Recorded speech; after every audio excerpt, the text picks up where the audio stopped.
Street ലൈനിലേക്ക് വീണ്ടും സ്വാഗതം.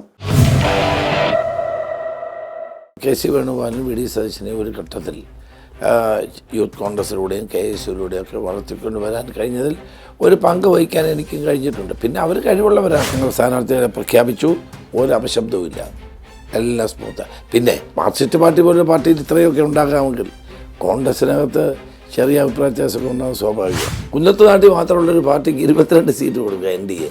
സ്ഥാനാർത്ഥി ആരാന്നറിയില്ല. ഭൂരിപക്ഷം കിട്ടിയില്ലെങ്കിൽ രാഷ്ട്രീയ വനവാസത്തിന് പോകുന്നവർ.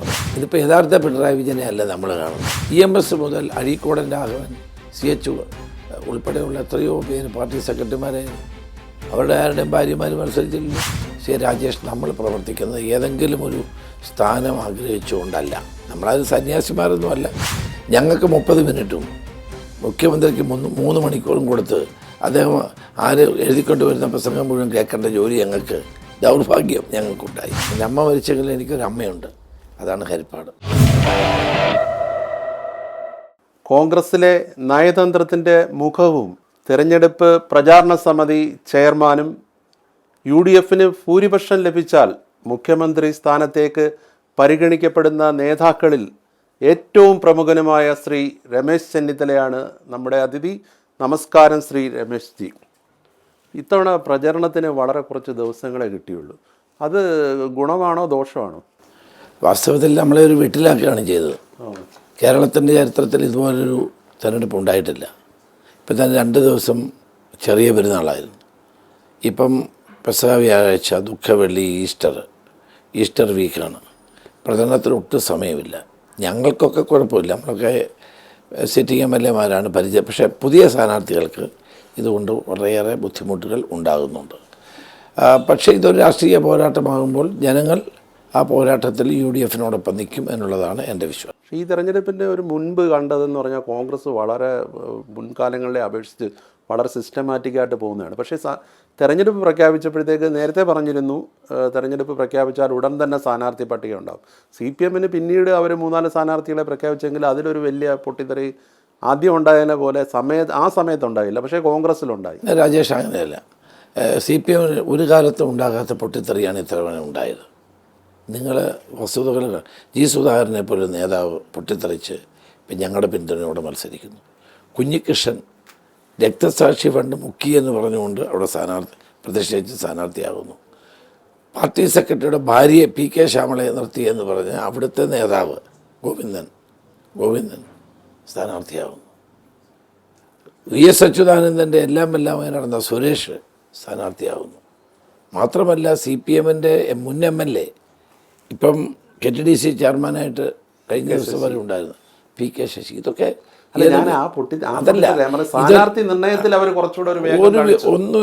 ഒരു മികവും കാണിച്ചില്ല. നിലനിൽക്കുന്ന MLA-മാരെല്ലാം തുടരാൻ പറഞ്ഞു. അല്ല, എന്ത് ചെയ്തവർ? അവർക്ക് സ്ഥാനാർത്ഥികളെ തീരുമാനിക്കാൻ പോലും കഴിഞ്ഞില്ല.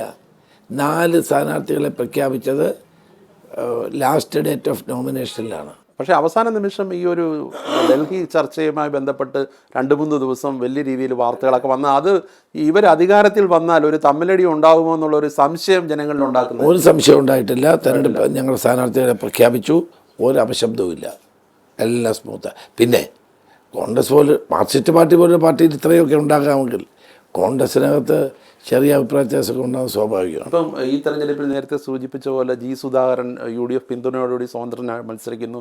തളിപ്പറമ്പിൽ TK ഗോവിന്ദൻ മത്സരിക്കുന്നു. PK ശശി ഒറ്റപ്പാലത്ത്. അന്നേരം ഈ CPMൽ നിന്ന് വന്നവർക്ക് ഇങ്ങനെ പാർട്ടി സ്ഥാനാർത്ഥിത്വം പിന്തുണ കൊടുക്കുമ്പോൾ ഇത്രയും കാലം പാർട്ടിക്ക് വേണ്ടി വിറക് വെട്ടിയവരും വെള്ളം കോരിയവരും അവഗണിക്കപ്പെടില്ല. ഞങ്ങൾ 92 സീറ്റ് മത്സരിക്കുന്നുണ്ട്. ഇതിപ്പോൾ ആകെ 3 സീറ്റാണുള്ളത്. ആ 3 സീറ്റുകളൊക്കെ CPMന് പ്രാധാന്യമുള്ള സീറ്റുകളാണ്. അതുകൊണ്ട് പാർട്ടിക്കകത്ത് യാതൊരു അഭിപ്രായ വ്യത്യാസവുമില്ല.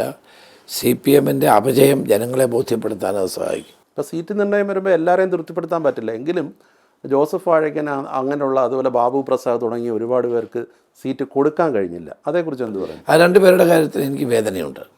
കാരണം അവരൊക്കെ 2 പേരും പാർട്ടിക്ക് വേണ്ടി ഒത്തിരി കഷ്ടപ്പെട്ടിട്ടുണ്ട്. ജോസഫ് വാഴക്കൻ KSU പ്രസിഡൻ്റ് ആയിരുന്ന ഒരാളാണ്. അദ്ദേഹത്തിൻ്റെ സീറ്റിനെ സംബന്ധിച്ച് അവസാനം വരെ തീർപ്പുണ്ടായിരുന്നു. അതുകൊണ്ടാണ് അദ്ദേഹം പോസ്റ്റ് അടിക്കുകയും ബാനർ വെട്ടുകയും ചെയ്തത്. പക്ഷേ അത് സംഭവിച്ചില്ല. ഞങ്ങൾക്ക് എല്ലാവർക്കും വിഷമമുണ്ട്. പ്രത്യേകിച്ച് എനിക്ക്, എൻ്റെ ഏറ്റവും അടുത്ത സഹചാരി കൂടിയാണ്, വിഷമമുണ്ട്. ബാബു പ്രസാദ് ആണെങ്കിൽ ഹരിപ്പാടിൻ ഞാൻ പണ്ട് മത്സരിച്ച് പാർലമെൻറ്റിൽ പോയപ്പോൾ എൻ്റെ പിൻഗാമിയായി വന്നയാളാണ്. പിന്നെ ഞാൻ തിരിച്ചു അസംബ്ലിയിലേക്ക് വന്നപ്പോൾ അദ്ദേഹത്തിന് ആ സീറ്റ് മാറി തരേണ്ടി വന്നു. പക്ഷേ ഇതുവരെ അദ്ദേഹത്തിന് പിന്നെ മത്സരിക്കാൻ അവസരം പാർട്ടി കൊടുത്തില്ല. ആ ഒരു വിഷമം എനിക്കുണ്ട്. അത് ഞാൻ അദ്ദേഹത്തെ സ്നേഹിക്കുന്ന സാധാരണ പ്രവർത്തകർക്കും ആ സ്നേഹമാണ്. പിന്നെ തിരഞ്ഞെടുപ്പാകുമ്പം എല്ലാവർക്കും സീറ്റ് കൊടുക്കാൻ കഴിഞ്ഞൊന്നും വരില്ല. പക്ഷേ ഗവൺമെൻറ്റൊക്കെ വരട്ടെ, അവരെ ഞങ്ങൾ പരിഗണിക്കും എന്നാണ് എനിക്ക് പറയുന്നത്. ഗവൺമെൻറ് വരുമെന്നുള്ള ഉറപ്പാണ്. തീർച്ചയായും. ഇപ്പോൾ ഭരണ തുടർച്ചയാണ് LDF മുന്നോട്ട് വയ്ക്കുന്നത്. പ്രതിപക്ഷ നേതാവ് പറയുന്നത് 100 സീറ്റിൽ കൂടുതൽ UDF വിജയം നേടും. അങ്ങനെ 100 സീറ്റിൽ കൂടുതൽ വിജയം ലഭിച്ചില്ലെങ്കിൽ അദ്ദേഹം രാഷ്ട്രീയ വനവാസത്തിന് പോകുമെന്നും പറയും. ഭൂരിപക്ഷം കിട്ടിയില്ലെങ്കിൽ രാഷ്ട്രീയ വനവാസത്തിന് പോകുന്നതാണ് പറഞ്ഞത്. അല്ലല്ല, 100 സീറ്റിൽ കൂടുതൽ അങ്ങനെ പറഞ്ഞില്ല എന്നാണ് ഇപ്പോൾ അദ്ദേഹം പറയുന്നത്. ആ ഒരു സ്റ്റേറ്റ്മെൻറ്റ് ഇപ്പോൾ അതിപ്പോൾ ആൾക്കാർ തമാശയായിട്ട് പറയുന്നുണ്ട്. അതിന് ഇനിയിപ്പോൾ UDFന് 90 സീറ്റാണ് കിട്ടുന്നതെങ്കിൽ ഒരാൾ മാറി നിൽക്കുമല്ലോ. ഇല്ല, അതിൻ്റെ ആവശ്യമൊന്നുമില്ല. അദ്ദേഹം പറഞ്ഞ 100 സീറ്റ് കിട്ടാൻ നമ്മൾ ശ്രമിക്കും എന്നാണ്. അത് ഞങ്ങളെല്ലാവരും പറയുന്ന കാര്യമാണ്. 100 സീറ്റ് കിട്ടും എന്നുള്ള പ്രതീക്ഷയിലാണ് ഞങ്ങൾ പ്രവർത്തിക്കുന്നത്. ഇപ്പോൾ കോൺഗ്രസിൻ്റെ ഒരു രീതി എന്ന് പറഞ്ഞാൽ തെരഞ്ഞെടുപ്പ് കഴിഞ്ഞിട്ട് ഹൈക്കമാൻഡാണ് ഭൂരിപക്ഷ MLA-മാരുടെ അഭിപ്രായം തേടി മുഖ്യമന്ത്രി സ്ഥാനാർത്ഥിയെ നിശ്ചയിക്കുന്നത്. പക്ഷേ എപ്പോഴും ചർച്ച സ്വാഭാവികമായിട്ടും മുഖ്യമന്ത്രി ആരെന്നറിയാൻ എല്ലാ ജനങ്ങൾക്കും താല്പര്യം ഉണ്ടാകും. അന്നേരം തിരഞ്ഞെടുക്കപ്പെട്ട MLA-മാരിൽ നിന്നുള്ള ഭൂരിപക്ഷ അഭിപ്രായമായിരിക്കുമോ മാനദണ്ഡം, അതോ തിരഞ്ഞെടുക്കപ്പെടാത്തവരും പരിഗണിക്കപ്പെടുമോ? അങ്ങനെയുണ്ടോ? അതൊക്കെ ഹൈക്കമാൻഡാണ് തീരുമാനിക്കേണ്ടത്. എന്താണെന്നുള്ളത് ഹൈക്കമാൻഡ് അന്തിമ തീരുമാനം എടുക്കും. ഇപ്പം തന്നെ താങ്കൾ ഇപ്പം മുഖ്യമന്ത്രിയാവണമെന്ന് പരസ്യമായിട്ട് മുൻ KPCC പ്രസിഡന്റ് K. സുധാകരൻ പറഞ്ഞു, PJ കുര്യൻ പറഞ്ഞു. കേരളത്തിൽ അങ്ങേ ഇഷ്ടപ്പെടുന്ന ഒരുപാട് ആൾക്കാർ താങ്കൾ ഈ സ്ഥാനത്തേക്ക് വരണമെന്ന് താങ്കളുടെ ദീർഘകാല പ്രവർത്തന പരിചയ സമ്പത്ത് വെച്ച് പറയുന്നുണ്ട്. അങ്ങനെയുള്ളവരോട് താങ്കൾക്ക് എന്ത് മറുപടിയാണ് പറയാനുള്ളത്? അങ്ങനെ ആഗ്രഹിക്കുന്നവരോട്? ഇല്ല, അത് സ്വാഭാവികമായിട്ടും പലരും ആഗ്രഹിക്കുമല്ലോ. ഞാൻ അവരോടൊരു മറുപടിയും പറയാനില്ല. പാർട്ടിയാണ് ഇത് തീരുമാനിക്കേണ്ടത്. മുഖ്യമന്ത്രി സ്ഥാനത്തെ ചൊല്ലിയുള്ള ഒരു ചർച്ച ഇപ്പം അതിൻ്റെ ആവശ്യമില്ല, ഇപ്പം ആവശ്യമില്ല. അത് പക്ഷേ പലയിടത്തും ആ ചർച്ച ഞങ്ങൾ തന്നെ ആ ചർച്ച വേണ്ടെന്ന് എല്ലാവരും പറഞ്ഞല്ലോ. അതോടുകൂടി അത് അവസാനം. മറ്റൊന്നെന്ന് പറഞ്ഞാൽ ഇപ്പോൾ താങ്കൾ തന്നെ കൊണ്ടുവന്ന, അല്ലെങ്കിൽ താങ്കൾ വളരെയധികം പ്രോത്സാഹിപ്പിച്ച് മുന്നിലേക്ക് പാർട്ടി കൊണ്ടുവന്ന 2 പേരാണ്. ഒന്ന് സംഘടനാ ചുമതലയുള്ള ജനറൽ സെക്രട്ടറി ശ്രീ KC വേണുഗോപാലും ഇപ്പോഴത്തെ പ്രതിപക്ഷ നേതാവ് VD സതീശനും. അന്നേരം അവരുമെല്ലാം ഇപ്പം താങ്കളും അടക്കം 3 പേരുടെ പേര്, മറ്റു പേരുകളും ഉണ്ടാവും. അവരൊരു ടേം പോലെ ഇത് മുഖ്യമന്ത്രി സ്ഥാനം പിൽക്കാലത്ത് ഭൂരിപക്ഷം കിട്ടിയാൽ പരിഗണിക്കൂ? അല്ല, അതെല്ലാം ഹൈക്കമാൻഡാണ് തീരുമാനിക്കേണ്ടത്. ഒരു കാര്യത്തിൽ എനിക്ക് അഭിമാനമുണ്ട്. KC വേണുഗോപാലിനും VD സതീശനെയും ഒരു ഘട്ടത്തിൽ യൂത്ത് കോൺഗ്രസിലൂടെയും KSUവിലൂടെയും ഒക്കെ വളർത്തിക്കൊണ്ട് വരാൻ കഴിഞ്ഞതിൽ ഒരു പങ്ക് വഹിക്കാൻ എനിക്കും കഴിഞ്ഞിട്ടുണ്ട്. പിന്നെ അവർ കഴിവുള്ളവരാണ്, അതുകൊണ്ടാണല്ലോ അവർ വളർന്നു വന്നത്. നമ്മളിപ്പോൾ എത്ര പ്രോത്സാഹിപ്പിച്ചാലും കഴിവില്ലെങ്കിൽ മുന്നോട്ട് വരില്ല. ഇന്ത്യയിൽ ഒട്ടാകെ ധാരാളം നേതാക്കന്മാർ അതുപോലെയുണ്ട്. അപ്പം ഞാൻ മാറി നിന്ന് നോക്കുമ്പോൾ എനിക്ക് സന്തോഷമേ ഉള്ളൂ. പാർട്ടിക്ക് വേണ്ടി നമ്മൾ പ്രവർത്തിക്കുന്ന മേഖലകളിൽ കഴിവുള്ള ആളുകളെ കണ്ടെത്തി പ്രോത്സാഹിപ്പിക്കുക എന്നുള്ളത് നമ്മുടെയൊക്കെ കടമയാണ്. മുഖ്യമന്ത്രി സ്ഥാനം ഒരു ചർച്ചയല്ലെങ്കിൽ ഇപ്പോൾ താങ്കൾ 26ാമത്തെ വയസ്സിൽ MLA ആയി, 28ാമത്തെ വയസ്സിൽ സംസ്ഥാന മന്ത്രിസഭയിലെ അംഗമായി, ഇപ്പോൾ 60കളിലാണ്. അന്നേരം ഇനിയും താങ്കൾക്ക് കിട്ടേണ്ട ന്യായമായ ഒരു അവസരം തന്നെ അല്ലേ മുഖ്യമന്ത്രി പദം? ശ്രീ രാജേഷ്, നമ്മൾ പ്രവർത്തിക്കുന്നത് ഏതെങ്കിലും ഒരു സ്ഥാനം ആഗ്രഹിച്ചുകൊണ്ടല്ല. ഇപ്പോൾ എനിക്ക് ധാരാളം സ്ഥാനങ്ങൾ പാർട്ടി കിട്ടിയിട്ടുണ്ട്, കിട്ടാതിരുന്നിട്ടുമുണ്ട്. അതൊക്കെ ഇതിനകത്ത് സ്വാഭാവികമാണ്. പിന്നെ നമ്മളത് സന്യാസിമാരൊന്നുമല്ല. രാഷ്ട്രീയ അധികാരം വേണ്ടി വരും പലപ്പോഴും ജനങ്ങൾക്ക് വേണ്ടി പ്രവർത്തിക്കാൻ, ജനാധിപത്യ സംവിധാനത്തിൽ. അപ്പോൾ അത് പലപ്പോഴും എനിക്ക് കിട്ടിയിട്ടുണ്ട്. അപ്പോൾ അതുകൊണ്ട് അത് കണ്ടുകൊണ്ടുള്ള ഒരു രാഷ്ട്രീയ പ്രവർത്തനം ഞാൻ ഒരിക്കലും നടത്താറില്ല. പാർട്ടി എന്ത് പറയുന്നു അതനുസരിച്ച് പ്രവർത്തിക്കും. രാഷ്ട്രീയത്തിൽ സമയവും കാലവും ഒക്കെ വളരെ പ്രസക്തമാണ്. ഇതിപ്പം അങ്ങേക്ക് ഇനിയും ദീർഘകാല കാലയളവ് രാഷ്ട്രീയ പ്രവർത്തനം എന്നുള്ള നിലയിൽ ഉണ്ടെങ്കിലും ഇതൊരു ഈ ഒരു തെരഞ്ഞെടുപ്പ് വ്യക്തി എന്നുള്ള നിലയിൽ താങ്കൾ എങ്ങനെയാണ് കാണുന്നത്? വ്യക്തി എന്നുള്ള നിലയിൽ ഞാൻ ഇതിനെ കാണുന്നില്ല. ഇതാരും വ്യക്തികൾ ചേരുന്നതാണല്ലോ പാർട്ടി എന്ന് പറയുന്നത്. ഇത് നമ്മുടെ ദൗത്യമാണ് പ്രധാനം. 10 വർഷം കേരള ജനതയ്ക്ക് ഒന്നും ചെയ്യാത്തൊരു ഗവൺമെൻറ്റാണ്. വെറും പബ്ലിസിറ്റി സ്റ്റണ്ട് മാത്രമാണ്. PR ഏജൻസികൾ പറയുന്നത് പോലെ പബ്ലിസിറ്റി നടത്തിയ ആളുകളുടെ കണ്ണഞ്ചിപ്പിക്കാനുള്ള ശ്രമമാണ്. അല്ലാണ്ട് എന്ത് കോൺക്രീറ്റായിട്ട് എന്ത് ചെയ്തു, എന്താണ് വികസനത്തെ മുൻനിർത്തി എന്ത് കേരളത്തിന് വേണ്ടി ചെയ്തു എന്ന് പറയാൻ കഴിയാത്ത ഒരു ഗവൺമെൻറ്റാണ്. തന്നെയുമല്ല, ഇതുപോലെ ധാരാളിത്തവും ധൂർത്തും അഴിമതിയും കാട്ടിയ മറ്റൊരു ഗവൺമെൻറ്റില്ല. അപ്പോൾ ഈ ഗവൺമെൻറ് മാറണം, ഒരു പുതിയ കേരളം സൃഷ്ടിക്കണം. അതിനുവേണ്ടി നമ്മളൊക്കെ പ്രവർത്തന രംഗത്തുള്ള കാലഘട്ടത്തിൽ ശ്രമിക്കുക എന്നുള്ളത് നമ്മുടെ ഉത്തരവാദിത്വമാണ്. അത് നിറവേറ്റുന്നു. ഇപ്പോൾ കേരളത്തിൽ അവർ LDF മുന്നോട്ട് വയ്ക്കുന്നത് അവർ കഴിഞ്ഞ 10 വർഷം നടത്തിയ വികസന പ്രവർത്തനങ്ങളാണ്. പ്രത്യേകിച്ച് കിഫ്ബി ഉൾപ്പെടെ. UDFന് അധികാരത്തിൽ വരികയാണെങ്കിൽ കിഫ്ബിയുടെ പ്രവർത്തനം ഏത് രീതിയിലായിരിക്കും? അല്ല, കിഫ്ബി ഇത് ആരംഭിച്ചത് എ.കെ. ആന്റണി മുഖ്യമന്ത്രിയായിരുന്നപ്പോൾ ശങ്കരനാരായണനാണ്. നമ്മൾ കിഫ്ബിയല്ല എതിർത്തത്, കിഫ്ബിയുടെ ചില നടപടികളെയാണ് എതിർത്തത്. ഉദാഹരണം മസാല ബോണ്ട്. ഇവിടെ 6%-നും 7%-നും ലോൺ കിട്ടുന്ന കേരളത്തിൽ നാഷണലൈസ്ഡ് ബാങ്കിൽ കിട്ടുന്ന സാഹചര്യത്തിൽ 9.75% പലിശയ്ക്ക് എടുക്കേണ്ട കാര്യമില്ലായിരുന്നു. അതൊക്കെ വലിയ നഷ്ടത്തിലാണ് സംഭവിച്ചത്. അതുപോലെ തന്നെ അനാവശ്യമായ 150 കോടി രൂപയുടെ പരസ്യം കൊടുക്കുക കിഫ്ബി. വ്യക്തികൾക്ക് കൊടുക്കുക, പത്രങ്ങൾക്ക് കൊടുത്താൽ മനസ്സിലാവും. വ്യക്തികൾക്ക് തുടങ്ങിയിട്ടുള്ള നടപടികളെയാണ് നമ്മൾ എതിർത്തിട്ടുള്ളത്.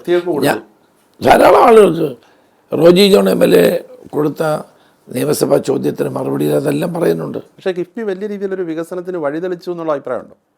അല്ല, അത് ഞാനൊരു കാര്യം പറയാം. വികസനം എന്ന് പറയുന്ന എൻ്റെ അതിനെ സംബന്ധിച്ച് എനിക്ക് വ്യത്യസ്ത കാഴ്ചപ്പാടാണ്. ഇവർ ചില കെട്ടിടങ്ങൾ ഉണ്ടാക്കിയെന്നാണ് പറയുന്നത്. ഞാൻ വികസനത്തെ കാണുന്നത് പ്രത്യുൽപാദനപരമായിട്ടാണ്. നമ്മുടെ റിസോഴ്സസ് ഇപ്പം കേരളത്തിലെ FDI ഫോറിൻ ഡയറക്റ്റ് ഇൻവെസ്റ്റ്മെൻറ്റ് 300 കോടി മാത്രമാണ്. എനിക്ക് ചാർജുള്ള മഹാരാഷ്ട്രയിൽ അത് ബില്യൺസാണ്, ബില്യൺസ്, ട്രില്യൺസിലേക്ക് കുതിക്കാൻ കാത്തിരിക്കുകയാണ്. കർണാടക, തമിഴ്നാട്, മഹാരാഷ്ട്ര, ആന്ധ്ര. നമുക്ക് പ്രത്യുൽപാദനപരമായിട്ട് എന്ത് ചെയ്യാൻ ഇതുകൊണ്ട് കഴിഞ്ഞു? അതാണ് ഞങ്ങൾക്ക് ഇവരോടുള്ള അടിസ്ഥാനപരമായ അഭിപ്രായ വ്യത്യാസം. കിഫ്ബി എന്ന് പറയുന്ന ആരുടെ പണമാണ്? നമ്മളടിക്കുന്ന, ഞാനും രാജേഷും അടിക്കുന്ന 1 ലിറ്റർ പെട്രോളിൻ്റെ 2 രൂപ അതിന് പോകും. അപ്പം അത് ഫലപ്രദമായി വിനിയോഗിക്കണം. അത് വിനിയോഗിക്കുന്നില്ല. ദൂർത്തും ഞാൻ 150 കോടി രൂപയുടെ പരസ്യം കൊടുക്കുന്നത് എന്ത് കാര്യം? എനിക്കറിയാൻ വയ്യ. അതിനെയാണ് എതിർക്കുന്നത്.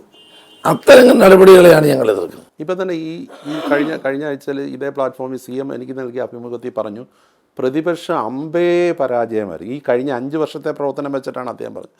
അതിന് ഉദാഹരണമായിട്ട് അദ്ദേഹം പറഞ്ഞത്, അവസാന നിയമസഭാ സമ്മേളനം നടക്കുമ്പം ഇപ്പോൾ ഒരു പുകമറ സൃഷ്ടിക്കാൻ വേണ്ടിയെങ്കിലും മന്ത്രിമാർക്കെതിരെ ആരോപണം എഴുതി കൊടുത്ത് ഉന്നയിക്കും, വേണ്ടി വന്നാൽ അവിശ്വാസ പ്രമേയം കൊണ്ടുവരാം. ഇങ്ങനെയുള്ള അവസരങ്ങളൊന്നും പ്രതിപക്ഷം ഉപയോഗിച്ചില്ല. കാരണം അങ്ങനെ ഉന്നയിക്കുമ്പോൾ ഭരണപക്ഷത്തിന് അവരുടെ മറുപടി പറയാൻ അവസരം കിട്ടുമെന്നുള്ളത് കണ്ടിട്ടാണെന്നൊരു ആരോപണം ഉന്നയിച്ചു. അല്ല, ഞങ്ങൾ ആരോപണം ഉന്നയിക്കാതിട്ടൊന്നുമില്ല. ഈ സർക്കാരിനെതിരെ നിരവധി അഴിമതി ആരോപണം ഞാൻ ഉന്നയിച്ചിട്ടുണ്ട്. അതിനുശേഷം ഈ കഴിഞ്ഞ 5 വർഷവും ഉന്നയിച്ചിട്ടുണ്ട്. പിന്നെ ഞങ്ങൾ അവിശ്വാസ പ്രമേയം അവതരിപ്പിക്കുന്ന കഴിഞ്ഞ തവണത്തെ ഞങ്ങളുടെ അനുഭവം കൊണ്ടാണ്. ഞങ്ങൾക്ക് 30 മിനിറ്റും മുഖ്യമന്ത്രിക്ക് 3 മണിക്കൂറും കൊടുത്ത് അദ്ദേഹം എഴുതിക്കൊണ്ട് വരുന്ന പ്രസംഗം മുഴുവൻ കേൾക്കേണ്ട ജോലി ഞങ്ങൾക്ക്, ദൗർഭാഗ്യം ഞങ്ങൾക്കുണ്ടായി. അതുകൊണ്ട് ഇത്തവണ അത് വേണ്ട. ഭരണപക്ഷത്തിന് അഭിപ്രായം പറയാനൊരു അവസരം കൊടുക്കണ്ടെന്ന് കരുതിയാണ്. അത് 3 മണിക്കൂർ അദ്ദേഹം പ്രസംഗിക്കുക, ഞങ്ങൾക്ക് 30 മിനിറ്റും. അവർ പറയുന്നത് ആരോപണങ്ങളൊന്നും ഉന്നയിക്കാനില്ല. എല്ലാ ആരോപണങ്ങളും ഉന്നയിച്ചിട്ടുണ്ട്. ഇതുപോലെ ആരോപണം കേട്ടൊരു മുഖ്യമന്ത്രി ആരാ? ഇപ്പോൾ താങ്കൾ പ്രതിപക്ഷ നേതാവായിരുന്ന 5 വർഷക്കാലം, ഇപ്പോൾ കഴിഞ്ഞ ഗവൺമെൻറ്റിൻ്റെ കാലത്ത് ഒരുപാട് ആരോപണങ്ങൾ ഉന്നയിച്ചു, വളരെ സ്പ്രിംഗ്ലർ അടക്കം വലിയ വിവാദങ്ങൾ സൃഷ്ടിച്ചു. പക്ഷേ ആ രീതിയിലുള്ളൊരു കഴിഞ്ഞ 5 വർഷം നോക്കുമ്പോൾ ആ രീതിയിലുള്ളൊരു പ്രവർത്തനം ഉണ്ടായിട്ടുണ്ടോ? അല്ല, ഓരോ പ്രതിപക്ഷ നേതാവിനും അവരുടേതായ ശൈലി ഉണ്ടാവും. ഞാനെടുത്ത ഈ ഗവൺമെൻറ്റിനെതിരായിട്ടുള്ള അഴിമതിയും കൊള്ളയും ശ്രദ്ധയിൽപ്പെട്ടപ്പോൾ ഞാനത് കൊണ്ടുവരികയാണ് ചെയ്തത്. വാസ്തവത്തിൽ എൻ്റെ ജോലിയല്ല, നിങ്ങളുടെയൊക്കെ ജോലിയായിരുന്നു. നിങ്ങളാരും ഇത് ചെയ്യാത്തതുകൊണ്ട് ഞാൻ ഏറ്റെടുത്തതാണ്. നിങ്ങളെന്ന് പറഞ്ഞാൽ രാജേഷല്ല, മാധ്യമങ്ങളാണ്. കേരളത്തിൽ കേരളമതി ഉൾപ്പെടെയുള്ള മാധ്യമങ്ങളാണ് വിവാദങ്ങളായിട്ടുള്ള ധാരാളം അഴിമതികൾ പുറത്തു കൊണ്ടുവന്നിട്ടുള്ളത്. നമ്മുടെ നാട്ടിൽ ഇപ്പോൾ അതൊന്നും നടക്കുന്നില്ലാത്തതുകൊണ്ട് ഞാനത് ഏറ്റെടുത്തതാണ്. അതിൻ്റെ ഒരു പ്രവർത്തന രീതി എങ്ങനെയാണ്? ഇത്തരം ആരോപണങ്ങൾ ഉന്നയിക്കാൻ ആ വസ്തുതകൾ, ഫാക്ട്സ് എങ്ങനെ ശേഖരിക്കും? വസ്തുതയില്ലാതെ, രേഖയില്ലാതെ ഒരു ആരോപണം ഞാൻ ഉന്നയിച്ചിട്ടില്ല. പക്ഷേ അത് കോടതിയിൽ വന്നപ്പോൾ അതേ രീതിയിൽ ആ എൻഡ് റിസൾട്ടിലേക്ക് എത്തിയതുമില്ല. തീർച്ചയായിട്ടും എത്തിയിട്ടുണ്ട്. പ്രത്യേകിച്ച് സ്പ്രിംഗ്ലറിൻ്റെ ഒക്കെ കേസ് കോടതി മുഴുവൻ പറഞ്ഞില്ലേ, എല്ലാം മായ്ക്കാൻ പറഞ്ഞില്ലേ? കോടതി വളരെ വ്യക്തമായിട്ട് പറഞ്ഞു, ഇവരുടെ വ്യക്തിഗത ഡേറ്റാസ് മുഴുവൻ മായ്ക്കാൻ പറഞ്ഞു, ശക്തമായ നടപടികൾ എടുക്കാൻ പറഞ്ഞു. കോടതി ശക്തമായിട്ട് തന്നെയാണ് പറഞ്ഞത്. ഏറ്റവും അവസാനത്തെ ജഡ്ജ്മെൻറ്റിലും കോടതി ഗവൺമെൻറ്റിന് എതിരായ നിലപാടാണ് സ്വീകരിച്ചത്. പൊതുവെ ഇത്തരം താങ്കൾ ഈ ഗവൺമെൻറ്റിൻ്റെ കാലത്തും ഈ 2ാം മന്ത്രിസഭയുടെ കാലത്തും താങ്കൾ ആരോപണങ്ങൾ ഉന്നയിച്ചിട്ടുണ്ട്. യഥാർത്ഥത്തിൽ പ്രതിപക്ഷ നേതാവായിട്ട് ഈ കാലയളവിൽ വർക്ക് ചെയ്ത താങ്കളാണെന്ന് പറഞ്ഞാൽ എന്ത് പറയും? അങ്ങനെയൊന്നുമില്ല. ഞാൻ എൻ്റെ ശ്രദ്ധയിൽപ്പെട്ടിട്ടുള്ള കാര്യങ്ങൾ, ഞാൻ MLA കൂടിയാണല്ലോ, ഒരു പൊതുപ്രവർത്തകൻ എന്നുള്ളതിൽ ഞാൻ ഉന്നയിച്ചിട്ടുണ്ട്. ഇപ്പോൾ ഏറ്റവും വലിയ ചർച്ചയായിട്ട് ഇപ്പോൾ ഈ തെരഞ്ഞെടുപ്പിൽ സജീവമായിരിക്കുന്നത് ഡീലാണ്. BJPയും CPMഉം തമ്മിലൊരു ധാരണയുണ്ടെന്ന് താങ്കൾ അങ്ങനെ കരുതുന്നുണ്ട്? 100%. അതിപ്പോൾ തുടങ്ങിയതല്ല, 2021 തുടങ്ങിയതാണ്. കഴിഞ്ഞ ഗവൺമെൻറ് ഉണ്ടായത് തന്നെ BJPയുടെ സഹായത്തോടെയാണ്. കാരണം കോൺഗ്രസ് മുക്ത ഭാരതമാണ് മോഡി ആഗ്രഹിക്കുന്നത്. കോൺഗ്രസ് ഇവിടെ അധികാരത്തിൽ വരുന്നതാണ് പിണറായി ആഗ്രഹിക്കുന്നത്. അത് രണ്ടുപേരും തമ്മിലുള്ള ഡീലാണിത്.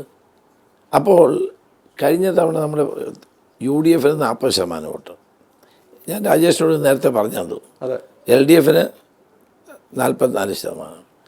അതിൻ്റെ തൊട്ട് മുമ്പ് നടന്ന പാർലമെൻറ്റ് തെരഞ്ഞെടുപ്പിൽ 14% ഉണ്ടായിരുന്നു BJPക്ക്. ആ 4% അങ്ങോട്ടങ്ങ് പോയി. NDA ആണ് BDJS. ഇപ്പോൾ സ്ഥിതി എന്തറിയോ? 22 സീറ്റാണ് 2020 കൊടുത്തത്. കുന്നത്ത് നാട്ടിൽ മാത്രമുള്ളൊരു പാർട്ടിക്ക് 22 സീറ്റ് കൊടുക്കുക NDA. സ്ഥാനാർത്ഥി ആരാണെന്നറിയില്ല. 2 സ്ഥാനാർത്ഥികളുടെ വോട്ടർ പട്ടിക പേരില്ലായിരുന്നു. അവർ നിന്നില്ല. പ്രഖ്യാപിച്ച സ്ഥാനാർത്ഥികൾ BDJS സ്ഥാനം ആരാണെന്ന് പോലും മനുഷ്യർ അറിയത്തില്ല. അതെല്ലാം ധാരണയുടെ അയ്യോ, വളരെ സംശയമുണ്ട്. ഈ വോട്ടെല്ലാം മറിക്കാൻ വേണ്ടിയുള്ള പരിപാടി. ഇപ്പോൾ മറ്റൊന്നെന്ന് പറയാൻ കേരളത്തിൽ BJP വിചാരിച്ചാൽ ഓരോ നിയമസഭാ മണ്ഡലത്തിലും കുറച്ച് വോട്ട് മറിക്കാൻ പറ്റും.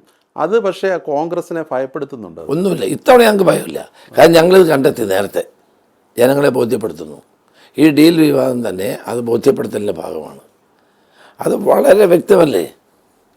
ഞാൻ ചോദിക്കട്ടെ, ലാവ്ലിൻ കേസ് 41 മാറ്റി വെച്ചു. 30 കിലോ സ്വർണം കടത്തിയതിൻ്റെ പേരിലാണ് സ്വർണം കള്ളക്കടത്ത് വിവാദം ഉണ്ടായത്. പക്ഷെ അതെല്ലാം അന്വേഷണ ഏജൻസികൾ വന്നിരുന്നു. അല്ല, ഞാൻ ചോദിക്കട്ടെ, അന്വേഷണ ഏജൻസി വന്നു, അദ്ദേഹത്തിൻ്റെ പ്രിൻസിപ്പൽ സെക്രട്ടറിയെ ജയിലിലാക്കി, മുഖ്യമന്ത്രിക്കെതിരെ ഒരു നോട്ടീസ് അയച്ചു. ആരെങ്കിലും അതെല്ലാം ധാരണയുടെ ഭാഗമാണ്. വളരെ സംശയമുണ്ടാകും. പക്ഷേ ഒന്നും ചെയ്യാത്ത കേജ്രിവാളിനെ ജയിലിൽ അടച്ചു. രാഹുൽ ഗാന്ധിയെയും സോണിയാഗാന്ധിയെയും 5 ദിവസം മണിക്കൂറുകൾ ചോദ്യം ചെയ്തു. ചിദംബരത്തെ ജയിലിലടച്ചു. DK ശിവകുമാറിനെ ജയിലിലടച്ചു. ഹേമന്ത് സൊരൻ, ജാർഖണ്ഡ് മുഖ്യമന്ത്രി, ജയിലിലിട്ടു. കേരളത്തിലെ മുഖ്യമന്ത്രിക്ക് നോട്ടീസ് അയക്കാൻ തയ്യാറായോ?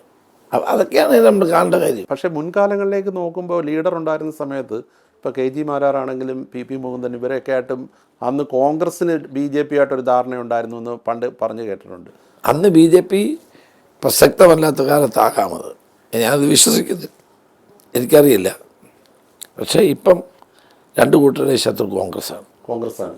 കോൺഗ്രസ് മുക്ത ഭാരതിന് വേണ്ടിയാണ് രണ്ടുപേരും പ്രവർത്തിക്കുന്നത്. ഇപ്പം ഈ ഇത്തവണത്തെ തെരഞ്ഞെടുപ്പിൽ നമ്മൾ നേരത്തെ പറഞ്ഞു, ഇപ്പോൾ G സുധാകരൻ സ്ഥാനാർത്ഥിയാവുന്നു, മുകുന്ദൻ എന്ന് പറഞ്ഞാൽ അദ്ദേഹം BJPയിലേക്ക് പോകുന്നു. ഒരു ദിവസം ഇത്രയും കാലം ഒരു മുന്നണിയിൽ, അത് ഏത് മുന്നണിയാവട്ടെ, പ്രവർത്തിച്ചവർ ഒരു ദിവസം സീറ്റ് കിട്ടിയില്ല അല്ലെങ്കിൽ എന്തെങ്കിലും സ്ഥാനമാനങ്ങൾ ലഭിച്ചില്ല എന്ന പേരിൽ ചേരിമാറുന്നു. അവർക്ക് ആ മുന്നണി, അത് ഇടതുപക്ഷമായാലും വലതുപക്ഷമായാലും NDA ആയാലും അവർ സീറ്റ് കൊടുത്ത് സ്വീകരിച്ചു കൊണ്ടുവരുന്നു. ഇതിലൊരു രാഷ്ട്രീയ അധാർമികതയില്ലേ? അതെല്ലാവരും ചിന്തിക്കേണ്ട കാര്യമാണ്. ഇപ്പം ഞങ്ങളേത് പോയവർക്കെല്ലാം ഉന്നത സ്ഥാനങ്ങൾ കൊടുത്തു CPM, അല്ലേ? ഉന്നത അത് നമ്മൾ ചർച്ചാ വിഷയമാക്കേണ്ട ഒരു കാര്യമാണ്. UDFനെതിരെ CPM ഉന്നയിക്കുന്ന അല്ലെങ്കിൽ പൊതുവേ ഉള്ളൊരു വലിയ വിമർശനം മുസ്ലിം ലീഗുമായിട്ടുള്ള ഒരു ചങ്ങാത്തം. അത് നേരത്തെ തൊട്ടേ മുന്നണിയുടെ ഘടകകക്ഷിയാണ്. അതിനോടൊപ്പം ഇത്തവണ ജമാഅത്ത് ഇസ്ലാമിയുടെ പിന്തുണയുണ്ട്. UDFന് ഭൂരിപക്ഷം കിട്ടുകയാണെങ്കിൽ ലീഗിൻ്റെ സ്വാധീനം വളരെ വലുതായിരിക്കും എന്നൊരു ആക്ഷേപം ഉണ്ട്. അതൊരു പ്രചരണ തന്ത്രമായിട്ട് LDF ഉപയോഗിക്കുന്നു. LDF ഒരു പ്രചരണ തന്ത്രം മാത്രമല്ല, കഴിഞ്ഞ പാർലമെൻറ്റ് തെരഞ്ഞെടുപ്പിൽ അവർ സ്വീകരിച്ചത് മുഖ്യമന്ത്രിയുടെ പ്രസംഗം മാത്രം പരിശോധിച്ചു, പൗരത്വ നിയമം മാത്രം പ്രസംഗിക്കുക. അതുകൊണ്ട് പ്രയോജനമില്ലെന്ന് ബോധ്യപ്പെട്ടപ്പോൾ ഇപ്പോൾ അയ്യപ്പ സംഗമം നടത്തുക. അതിൻ്റെ അർത്ഥം എല്ലാവർക്കും മനസ്സിലാവുമല്ലോ.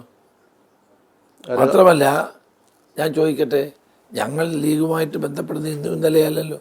CPM PDPയുടെ പിന്തുണ എന്തിനാ നേടി? SDP ആയിട്ട് ഏറ്റവും വലിയ കൂട്ടുകെട്ട് ഉണ്ടാക്കിയിരിക്കുന്ന പേവരാണ്. പരസ്യമായി SDP അവരെ സഹായിക്കുകയാണ്. എൻ്റെ മണ്ഡലത്തിൽ SDP സ്ഥാനാർത്ഥി നോമിനേഷൻ കൊടുത്തു. ഞങ്ങൾ തള്ളിക്കാൻ വേണ്ടി ശ്രമിച്ചു. അപ്പോൾ അതിനെ ഏറ്റവും കൂടുതൽ ചേർത്തത് CPMകാരാണ്. അപ്പോൾ നമ്മളത് മനസ്സിലാക്കേണ്ട കാര്യം. ആ ഒരു പ്രചരണം വളരെ ശക്തമാണ്. ഒരു അണ്ടർ കറണ്ടായിട്ട് അന്തർധാര വളരെ ശക്തമാണ്, വളരെ ശക്തം. അത് ഒരു ഹൈന്ദവ വോട്ടുകളെ ധ്രുവീകരിക്കാൻ വേണ്ടിയുള്ള ശ്രമത്തിൻ്റെ ഭാഗമാണ്. അല്ല, അത് സത്യം ഞങ്ങൾ പറയുന്നതേ ഉള്ളൂ. സത്യം ഇതാണ്. ഇപ്പോൾ BJP പറയുന്നത് ഈ LDFും UDFും രണ്ടല്ല, ഒന്നാണെന്നാണ്. മാത്രമല്ല, ഹൈന്ദവ സമുദായത്തിൻ്റെ കാര്യത്തിൽ 2 മുന്നണികൾക്കും ഒരു താല്പര്യമില്ലെന്ന് രാജീവ് ചന്ദ്രശേഖർ ആരോപിക്കുന്നു. എന്ത് പറയുന്നു? കോൺഗ്രസ് എല്ലാ മതങ്ങളെയും മതവിശ്വാസങ്ങളെയും ബഹുമാനിക്കുന്ന പാർട്ടിയാണ്. എല്ലാവരെയും ഉൾക്കൊണ്ടു പോകും. അത് ഹിന്ദു ആകട്ടെ, മുസ്ലിം ആകട്ടെ, ക്രിസ്ത്യാനി ആകട്ടെ, ആരുമാകട്ടെ, എല്ലാവരെയും ചേർത്ത് നിർത്തുന്ന ഒരു സമീപനമേ കോൺഗ്രസ് എന്ന് സ്വീകരിക്കുകയുള്ളൂ. അല്ല, ഈ പറയുന്ന രീതിയിലുള്ള അല്ല, ഒരിക്കലുമില്ല. ഞാൻ ചോദിക്കട്ടെ, അങ്ങനെയാണെങ്കിൽ പിന്നെ ശബരിമലയ്ക്കെതിരായിട്ട്, ശബരിമല ഉണ്ടായ സംഭവങ്ങൾക്കെതിരായിട്ട് BJP ഒരു രാജീവ് ചന്ദ്രശേഖർ വന്ന ശേഷം ഒരു ചെറിയ സമരം പോലും നടത്തിയോ? ഈ സ്വർണ്ണക്കൊള്ളയുണ്ടായിട്ട്. സ്വർണ്ണക്കൊള്ള വിവാദം വളരെ ശക്തമായി വന്നെങ്കിലും പിന്നീട് ഇത് രണ്ട് പക്ഷത്തും ഉള്ളവർക്ക് ഒരു റോളുണ്ടെന്നുള്ള ഒരു ആക്ഷേപം വന്നു. അല്ലെ ഞങ്ങളുടെ അവിടെ ഏത് റോളാണുള്ളത്? കൊടിമര നിർമ്മിച്ചതല്ലേ? അതിപ്പോൾ ഹൈക്കോടതി ഹൈക്കോടതി തള്ളിയില്ലേ? CPM വായ അടപ്പിച്ചില്ലേ? ഞങ്ങളും UDFകാരും ഇതിലുണ്ടെന്ന് വരുത്തി തീർക്കാൻ ശ്രമിച്ചു. പക്ഷേ ഈ ഗവൺമെൻറ് വിജിലൻസ് അന്വേഷിച്ചു, എന്നിട്ട് എന്തുണ്ടായി? ഒന്നും കണ്ടെത്തിയില്ല. അപ്പം കള്ളപ്രചരണമാണ് CPM ഗോവിന്ദ മാസ്റ്റർ അടക്കമുള്ളവർ കള്ളപ്രചരണം നടത്തിയെന്ന് ഇപ്പം ജനങ്ങൾക്ക് ബോധ്യപ്പെട്ടു. നന്നായി ഈ സമയത്ത് ഇത് വന്നത്. ഈ ശബരിമല വിഷയം ഈ തെരഞ്ഞെടുപ്പിൽ ഏത് രീതിയിൽ പ്രതിഫലിക്കുമെന്നാണ് കരുതുന്നത്? വളരെ ശക്തമായി തന്നെ പ്രതിഫലിക്കും. 4 CPM നേതാക്കന്മാർ ജയിലിൽ കിടക്കുക, സ്വർണം അടിച്ചു മാറ്റിയതിന്. അയ്യപ്പൻ്റെ സ്വർണം അടിച്ചു മാറ്റിയതിന് ജയിലിൽ കിടക്കുന്ന ആളുകൾക്ക് എന്ത് ന്യായീകരണമാണുള്ളത്? അവർക്കെതിരെ അവരുടെ പാർട്ടി ഒരു നടപടി പോലും എടുത്തില്ല. ഈ 4 നേതാക്കളുമേ ഉള്ളോ അതോ മന്ത്രി പദവിയിൽ ഇരുന്നവരെയൊക്കെ? മന്ത്രിയുടെ അറിവില്ലാതെ വല്ലതും നടക്കും. അതുകൊണ്ട് ഞങ്ങൾ വാസവൻ രാജിവെക്കണമെന്ന് ആവശ്യപ്പെട്ടെ. മുൻ മന്ത്രിമാരിനകത്തുണ്ട്, അവരെല്ലാം ഉണ്ട് ഇതിനകത്ത്. മുൻ മന്ത്രിമാർ ഉൾപ്പെടെയുള്ളവർ തീർച്ചയായിട്ടും തീർച്ചയായിട്ടും. അപ്പോൾ മറ്റൊന്ന്, നമ്മൾ നേരത്തെ രാഷ്ട്രീയത്തിലെ ധാർമ്മികതയെക്കുറിച്ച് പറഞ്ഞപ്പോൾ ഇപ്പോൾ വ്യക്തി അധിക്ഷേപങ്ങൾ ഈ രാഷ്ട്രീയത്തിൽ വളരെ കൂടി വരികയാണ്. ഇപ്പോൾ പ്രത്യേകിച്ച് മുഖ്യമന്ത്രിയുടെ മകളുടെ ഭർത്താവ്, അദ്ദേഹം SFIയിലൂടെ ഒക്കെ പ്രവർത്തിച്ച് വന്ന ഒരു രാഷ്ട്രീയ നേതാവാണ്. അദ്ദേഹത്തെ മരുമകനിസം എന്നൊക്കെ പറഞ്ഞ് വിമർശിക്കുന്നത് ശരിയായ ഒരു കാര്യമാണ്? അല്ല, ഞാൻ ഒരിക്കലും ആരെയും വ്യക്തിപരമായി ആക്ഷേപിക്കാത്ത ഒരാളാണ്. രാഷ്ട്രീയത്തിൽ ഇത്രയും കാലം ഉണ്ടായിട്ട് ഒരാളിനെ പോലും നമ്മൾ വ്യക്തികളുമായിട്ടല്ലോ ഇവിടെ പ്രശ്നം. ഇവിടെ നയങ്ങളാണ്, പാർട്ടിയുടെ നയങ്ങളും പാർട്ടിയുടെ പരിപാടികളും എതിർത്തുകൊണ്ട് മുന്നോട്ട് പോകണം. പക്ഷേ ചില കാര്യങ്ങൾ വ്യക്തികൾ ചെയ്യുമ്പോൾ ചിലപ്പോൾ ചൂണ്ടിക്കാണിക്കേണ്ടി വരും. ഭരണത്തിൽ ഇരുന്നു കൊണ്ട് സ്വന്തക്കാർക്കും ബന്ധക്കാർക്കും വേണ്ടി പ്രവർത്തിക്കുമ്പോൾ ചിലപ്പോൾ ചൂണ്ടിക്കാണിക്കേണ്ടി വരും. ഞാൻ ചോദിട്ടെ, EMS മുതൽ അഴീക്കോടൻ രാഘവൻ, CH ഉൾപ്പെടെയുള്ള എത്രയോ പേര് പാർട്ടി സെക്രട്ടറിമാരായിരുന്നു. അവരുടെ ആരുടെയും ഭാര്യമാർ മത്സരിച്ചില്ലല്ലോ. അവരൊന്നും രാഷ്ട്രീയത്തിൽ സജീവമല്ല. അല്ലല്ല, അത് മനസ്സിരിക്കട്ടെ. ഇപ്പം സ്ത്രീകൾ ഇപ്പോൾ അങ്ങനെയാണെങ്കിൽ TV തോമസ്, KR ഗൗരി ആദ്യം അത് രണ്ടുപേരും വേറെ രീതിയിൽ വളർന്നു വന്നവരാണ്. ഈ ശ്യാമള ടീച്ചർ എന്ന് പറയുന്നവർ അവിടെ നേരത്തെ ഒരു DYFIയിലൂടെ പ്രവർത്തിച്ച് വന്നവരാണെന്നാണ് അവർ. എന്നാലും അവിടെയാണ് ധാർമ്മികതയുടെ പ്രശ്നം. കഴിഞ്ഞ തെരഞ്ഞെടുപ്പിൽ പാർട്ടി സെക്രട്ടറിയുടെ ചുമതല വഹിച്ചിരുന്ന വിജയരാഘവന്റെ ഭാര്യ മത്സരിക്കുകയും മന്ത്രിയാവും. അല്ല, അത് ബിന്ദു ആകല്ല. ബിന്ദു അന്ന് മേയറായിരുന്നു. ബിന്ദു അതിന് മുമ്പ് എന്താണ് കോള യൂണിയനിലെ സഭയുടെ നേതാവായിരുന്നു. പടിപടിയായി വന്ന നേതാവ്, കോളേജ് അധ്യാപക സംഘടനയുടെ. പിന്നെ അതുകൊണ്ടാണ് ഞങ്ങൾ ശ്യാമള ടീച്ചർക്ക് ആ ഒരു രാഷ്ട്രീയ പാരമ്പര്യം ഇല്ലെന്നാണോ? ശ്യാമള ടീച്ചർക്ക് പാർട്ടി സെക്രട്ടറി ആയിരിക്കുന്ന ഒരു വ്യക്തി സ്വന്തം ഭാര്യയ്ക്ക് ഇത്രയും വിവാദം ഉണ്ടായത് അതുകൊണ്ടല്ലേ, അത് ഒഴിവാക്കേണ്ടതായിരുന്നു. ഇപ്പോൾ CPMലെ കാര്യം താങ്കൾ പറഞ്ഞു. ഈ G സുധാകരനെ പോലെ ഒരു നേതാവ്, ഇപ്പോൾ താങ്കളുടെ കൂടെ നാട്ടുകാരൻ കൂടിയാണ്. അന്നേരം അവരെയൊക്കെ ഇപ്പോൾ CPM പ്രധാന പാർട്ടിയാണ്. അതിലൊരു വലിയ രീതിയിലുള്ളൊരു എന്താ പറയുന്ന ഒരു വീഴ്ച ഈ നേതാക്കളെ കൈവിടുന്നതിലൂടെ ഉണ്ടായെന്ന് കരുതുന്നുണ്ട്. തീർച്ചയായിട്ടും. G സുധാകരനെ കുറിച്ച് എന്താ പറയുന്നത്? അദ്ദേഹം അവർ പറയുന്ന ഒരു ആക്ഷേപമുണ്ട്. ഇപ്പം നാളെ ജയിച്ച് ഇപ്പോൾ UDFന്റെ പിന്തുണയോടെ ജയിച്ചു വന്നു കഴിഞ്ഞാൽ പിന്നീട് അത് UDFനും തലവേദനയാവുമെന്ന്. ഞങ്ങൾ തലവേദനയാവേണ്ട കാര്യം എന്തോ? ഞങ്ങളെ സംബന്ധിച്ചിടത്തോളം ഞങ്ങളുടെ പാർട്ടിയിൽ അദ്ദേഹം ചേർന്നിട്ടൊന്നുമില്ലല്ലോ. അദ്ദേഹം സ്വതന്ത്ര സ്ഥാനാർത്ഥിയാണ്. അദ്ദേഹത്തെ അഴിമതിരഹിത പ്രതിച്ഛായുള്ള വ്യക്തിയാണ്. മന്ത്രിയായിരുന്നപ്പോഴും ഞങ്ങളാരും അദ്ദേഹത്തിനെതിരെ ഒന്നും പറഞ്ഞിട്ടില്ല, കേരളത്തിൽ ആരും പറഞ്ഞിട്ടില്ല. അപ്പോൾ അങ്ങനെയുള്ളൊരു വ്യക്തിത്വമുള്ള ഒരാളിനെ പാർട്ടിയിൽ നിന്ന് അടിച്ച് പുറത്താക്കി. അദ്ദേഹം സ്വതന്ത്രനായി നിൽക്കുന്നു, ഞങ്ങൾ അദ്ദേഹത്തെ പിന്തുണയ്ക്കുന്നു. 10 വർഷമായി UDF പുറത്ത് നിൽക്കുകയാണ്. ഇപ്പോൾ തെരഞ്ഞെടുപ്പിലെ വിജയ പരാജയം ഏത് രീതിയിൽ വരുമെന്ന് ഇപ്പോൾ പ്രവചിക്കാൻ കഴിയില്ല. ഇനി അങ്ങനെ ഒരു സ്ഥിതി വന്നാൽ എന്തായിരിക്കും? അങ്ങനെ കരുതുന്നുണ്ടോ? ഒരിക്കലും കരുതുന്നില്ല. UDF അധികാരത്തിൽ വരും. എന്തുകൊണ്ടെന്ന് ചോദിച്ചാൽ, കാരണം ഈ ജനങ്ങൾ ഇവരുടെ സർക്കാരിൻ്റെ പ്രവർത്തനങ്ങൾ കൊണ്ട് മടുത്തിരിക്കുന്നു.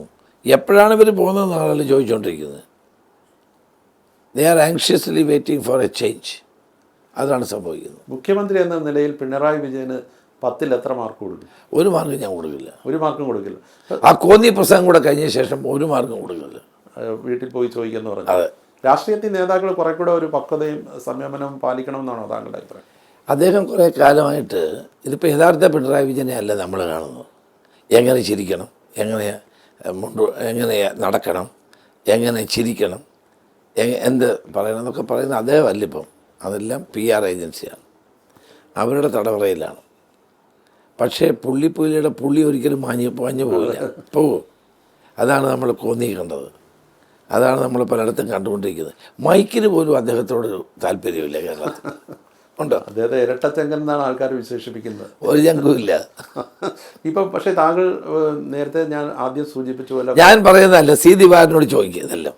കോൺഗ്രസ്സിലെ ഒരു ഡിപ്ലോമസിയുടെ അല്ലെങ്കിൽ ഒരു നയതന്ത്രത്തിൻ്റെ ഒരു മുഖമാണ് താങ്കൾ. പ്രത്യേകിച്ച് ഏത് ഘടകകക്ഷിയൊക്കെ എല്ലാം സ്വീകാര്യൻ. ഇപ്പോൾ താങ്കളുടെ ഒരു സമീപന രീതി തികച്ചും വ്യത്യസ്തമാണ്. പക്ഷേ പ്രതിപക്ഷ നേതാവിന് ഇച്ചിരി വാശി കൂടുതലാണോ? അത് എന്നൊക്കെ ചെറുപ്പമല്ലേ. അല്ല, ഈ പറയുന്ന പോലെ ഈ തെരഞ്ഞെടുപ്പിൽ താങ്കൾ എപ്പോഴും അമ്മയുടെ കയ്യിൽ നിന്ന് ദക്ഷിണ വാങ്ങിച്ചിട്ടാണ് തെരഞ്ഞെടുപ്പ് മത്സരിക്കാൻ പോകുന്നത്. ഇത്തവണ അമ്മ ഇല്ലാത്തൊരു ദക്ഷിണ ദക്ഷിണ കൊടുത്തിട്ട് ഇത്തവണ അമ്മയില്ല. അതൊരു വലിയ വിഷമമുള്ള. തീർച്ചയായിട്ടും വലിയ വിഷമമുള്ള. എല്ലാ തവണയും അച്ഛൻ മരിച്ച ശേഷം പിന്നെ അച്ഛനും അമ്മയ്ക്കുമായിരുന്നു നേരത്തെ ദക്ഷിണ കൊടുക്കുന്നത്. പിന്നെ അച്ഛൻ മരിച്ചു, പിന്നെ അമ്മ ഉണ്ടായിരുന്നു. എല്ലാ തെരഞ്ഞെടുപ്പിലും അമ്മയ്ക്ക് ദക്ഷിണ കൊടുത്തിട്ടാണ് ഞാൻ മത്സരിക്കാൻ പോകുന്നത്, നോമിനേഷൻ കൊടുക്കും. ഇത്തവണ അത് കഴിഞ്ഞെല്ലാമുള്ള വിഷമമുണ്ട്. പിന്നെ അമ്മ നമ്മൾ അടക്കിയ സ്ഥലത്ത് അവിടെ പോയി പ്രാർത്ഥിച്ചിട്ടാണ്. താങ്കൾ രാഷ്ട്രീയത്തിൽ ഇറങ്ങുന്നതിനോട് ഒട്ടും താല്പര്യമില്ലാത്ത ആളായിരുന്നു അച്ഛൻ. പക്ഷേ പിൽക്കാലത്ത് ഇപ്പോൾ ഞാൻ നേരത്തെ സൂചിപ്പിച്ച പോലെ 26ാമത്തെ വയസ്സിൽ MLA, പിന്നെ 28ാമത്തെ വയസ്സിൽ മന്ത്രി. അന്നേരത്തേക്ക് ആ ഒരു വിദ്വേഷമൊക്കെ മാറി. പിന്നെ കാരണം പിന്നെ പറഞ്ഞിട്ട് കാര്യമില്ല. അത് ഡോക്ടർ ആവണമെന്നായിരുന്നു ആഗ്രഹം. പിന്നെ നമ്മൾ ഈ സ്കൂളിൽ പഠിക്കുമ്പോൾ ജയിലിൽ പോവുക, അടിയുണ്ടാവുക, ഇങ്ങനെയൊക്കെ വരുമ്പോൾ അച്ഛൻ ടീച്ചറായിരുന്നു. അന്ന് ഈ ഗ്രാമത്തിലാണല്ലോ നമ്മൾ ജനിച്ചത്. അന്നൊക്കെ ഇതൊക്കെ ജയിലിൽ പോവുക, അടി വാങ്ങിക്കുക, അല്ലെങ്കിൽ ലാത്തി ചാർജ് കൊള്ളുക എന്നൊക്കെ പറയുമ്പോൾ നശിച്ചു എന്നുള്ള ചിന്തയാണ് എല്ലാവർക്കും ഉണ്ടായിരുന്നത്. ഇപ്പോൾ താങ്കളുടെ ജീവിതത്തിൽ ഭാര്യ എപ്പോഴും ഒരു നിഴൽ പോലെ ഉണ്ട്. എന്താണ് അവരുടെ ഒരു സ്വാധീനം? എൻ്റെ കുടുംബത്തിൻ്റെ എല്ലാം ഭാര്യയാണ്. ഞാനിതൊന്നും അറിയുന്ന പോലും ഇല്ല. എല്ലാ കാര്യം മക്കളുടെ കാര്യം, മക്കളെ വളർത്തിയെടുക്കുന്നതിൽ ഭാര്യയ്ക്കാണ് ഏറ്റവും വലിയ പങ്ക്. ഡൽഹിയിലായിരുന്നു അവർ. ഞാൻ MB ആയിരിക്കുമ്പോൾ അവർ ഡൽഹിയിലാണ് പഠിച്ചത്, സെൻറ്റ് കൊളംബസിൽ. നല്ല വിദ്യാഭ്യാസം കൊടുക്കാൻ കഴിഞ്ഞു. അതാണ് ഏറ്റവും വലിയ സമ്പാദ്യം ഞങ്ങൾക്കുള്ളത്. മൂത്തയാൾ ഡോക്ടർ, ഇളയാൾ IRS, ഇപ്പോൾ ഡെപ്യൂട്ടി കമ്മീഷണർ ഇൻകം ടാക്സ് മംഗലാപുരത്ത്. അവരാരും രാഷ്ട്രീയത്തിലേക്ക് വരാൻ താല്പര്യം എല്ലാം അറിയാം അവർക്ക്. അറിയാം, അങ്ങനെ ഒരു താല്പര്യം ഇല്ല. ഇപ്പം രാഷ്ട്രീയത്തിൽ വളരെ ദീർഘകാലത്തെ പരിചയസമ്പത്താണ്. എന്താണ് ഈ ഒരു രാഷ്ട്രീയത്തിൽ ഈ കാലാന്തരത്തിലുണ്ടായ ഏറ്റവും മോശപ്പെട്ട ഒരു കാര്യം? ഞാൻ ഈ വ്യക്തിപരമായ ആക്ഷേപങ്ങളാണ്. വെറുതെ എന്നെ ഏറ്റവും കൂടുതൽ വേദനിപ്പിച്ചൊരു കാര്യം, അന്തരിച്ച കോടിയേരി ബാലകൃഷ്ണൻ പറഞ്ഞു രമേശ് ചെന്നിത്തലയുടെ പിതാവ് BJP ആണ്. അന്ന് BJP ഇല്ല. 80കളിലാണല്ലോ BJP. വെറുതെ തെരഞ്ഞെടുപ്പെടുത്തപ്പോഴുള്ള പ്രചരണത്തിന് വേണ്ടിയായിരുന്നു. ജനിച്ച നാൾ മുതൽ കതർ മാത്രം എടുത്ത് സ്കൂളിൽ പഠിപ്പിക്കാൻ പോകുന്ന ഒരാളായിരുന്നു എൻ്റെ അച്ഛൻ. അപ്പോൾ അങ്ങനെ എൻ്റെ പിതാവിനെ പറ്റി ഒരു ആരോപണം ഉന്നയിച്ചപ്പോൾ എനിക്ക് വലിയ വിഷമം തോന്നി. ഞാൻ ജനിച്ചപ്പോൾ മുതൽ ഞാൻ കാണുന്നത് തൂവെള്ള കതറിൽ പോകുന്ന എൻ്റെ അച്ഛനെയാണ്. പാർട്ടിയൊന്നുമില്ലായിരുന്നു, പക്ഷേ കോൺഗ്രസിനോടായിരുന്നു അദ്ദേഹത്തിൻ്റെ ആഭിമുഖ്യം മുഴുവൻ.